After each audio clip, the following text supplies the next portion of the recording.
Are you currently reading a book that you are stuck? It could be a year now. It's been maybe a month or some 6 months now since you took that book. You may have read a few pages. I'm here to tell you that you're not the only one in that space. Hello everyone, my name is Andrew Pondichi and I'm a dream coach. I help people to discover their purpose and back on their dreams and become who God wants them to be.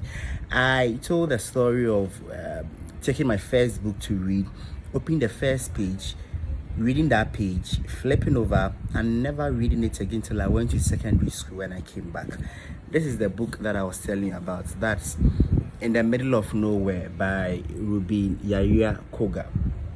This book is actually a novel. So in sophomore year in junior high school, that's Form 2 in JHS, it was around that place I got to realize that I want to become a journalist.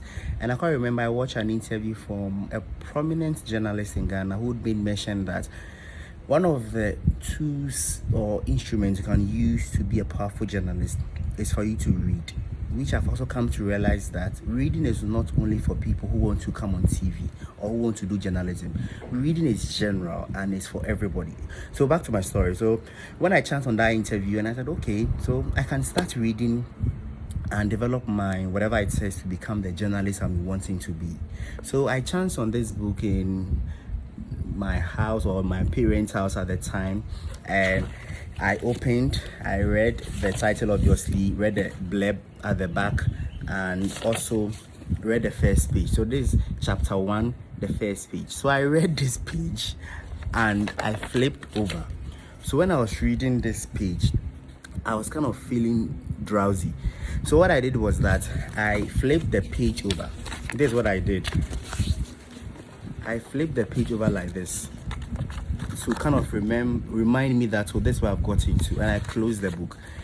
Could you imagine that when I closed the book in JHS 2, I never opened it again till Form 3, so I completed junior.